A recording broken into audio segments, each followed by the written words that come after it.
Non, rien de rien. Non, Christopher rien de Nolan's rien, jamais Inception is an impressive piece of filmmaking, a well-crafted puzzle that is deliberately ambiguous. Its story supports multiple interpretations of the film's meaning. Most theories can be traced to the take of the final scene. I aim to show a range of theories starting from the most obvious to the more complex, and hopefully help you see this film differently. Alfred Hitchcock had a great quote that by starting the film with disorientation, it leads to plausibility. On first viewing, Inception is so intense with story, pacing, action, and emotion that it rarely stops to let you ponder over meaning. It is therefore no surprise that some audience members were happy to take the story at face value and see Cobb succeed by returning to his real life from limbo and complete his emotional journey returning to his children, assuming that the totem would fall and making this film a happy ending.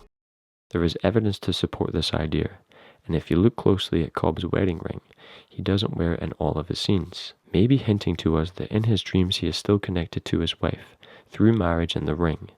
But when he returns to real life at the end, he has chosen to move on and no longer bears the emotional burden symbolized by the ring.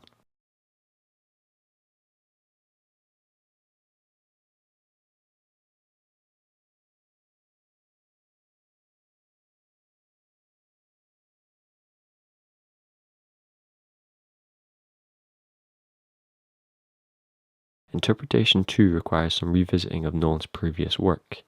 The title of most Nolan films becomes the literal representation of the end of the film.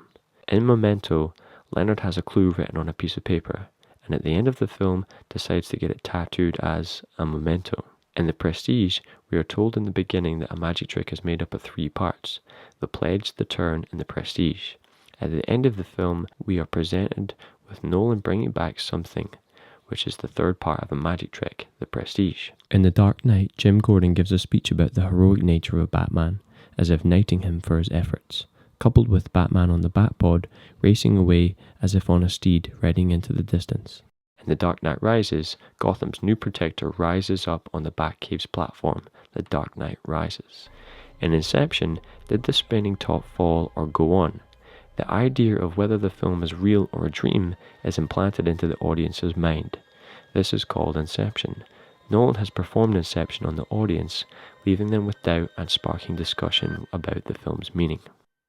So interpretation 2 is summed up by the idea that at some point in the story, perhaps the moment when he wakes up on the plane, is no longer reality and he is still dreaming, showing us that he does finally reach home, but he is still inside his own mind. Interpretation 3 is that the whole film is a dream. There is a great parallel between movies and dreams. Movie logic of arriving in one place and not knowing how you got there also applies to dreams.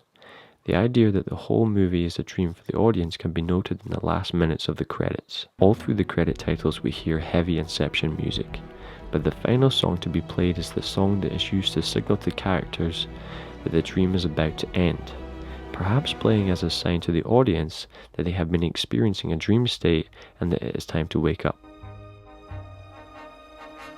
The lyrics are ironic. I have no regrets, because it is Cobb's guilt that is keeping him there in the dream world. A more personal connection to this interpretation can be seen with Christopher Nolan himself.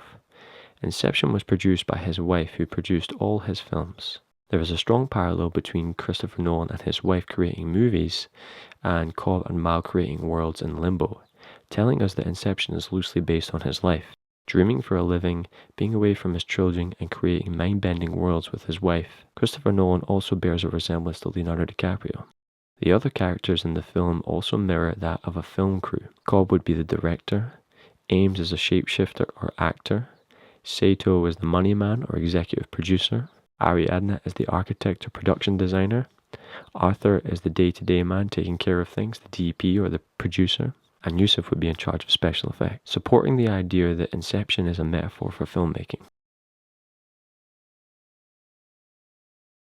Interpretation 4 starts to become more complex. As the team try to perform Inception on Fisher, the events and emotional struggles that Fisher goes through also mirror the healing and eventual letting go of Cobb's wife that Cobb goes through. It could be seen that Mal was right from the start and is now living back in the real world, and that Cobb is lost in the dream world. The whole mission and idea which allows him to get back to his children is planted by an outside force, and it is Cobb who is experiencing Inception, convincing him that it is his idea and ultimately saving him. The person who is most likely behind this is Michael Caine's character Miles. Despite his screen time, he is trying to move Cobb in the right direction. He even makes a plea with him to return. Come back to reality, Tom.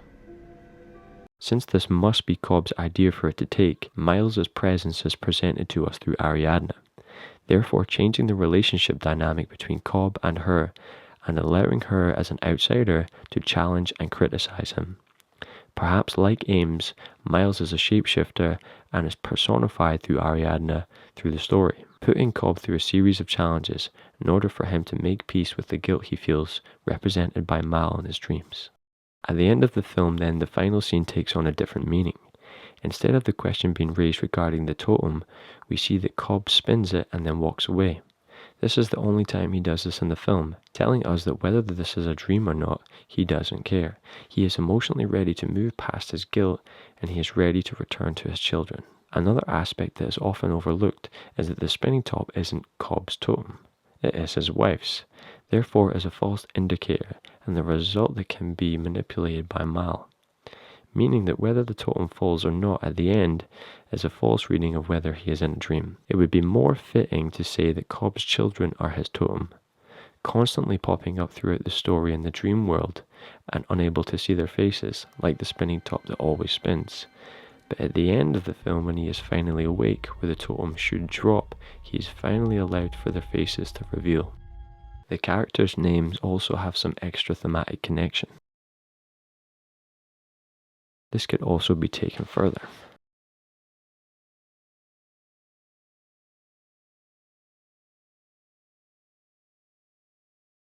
This certainly applies to Cobb's struggles and also has a thematic link to Nolan's other film, Memento, with flawed main characters, real-life dreams and memories merged together until you can't tell the difference. Like Memento, Inception is a bit of a visceral loop. Cobb is also associated with water in the film, perhaps a theme of drowning in his subconscious, lost and trying to stay afloat.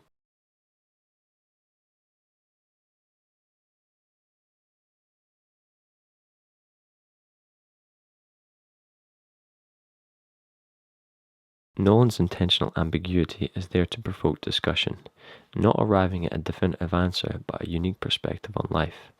Like a dream, the disorientation is so familiar but hard to understand. It is your interpretation which gives it meaning. Like a mirror reflecting your ideas back at you, you find clues to support your theories. Therefore, the meaning is more a reflection of the viewer than the film itself.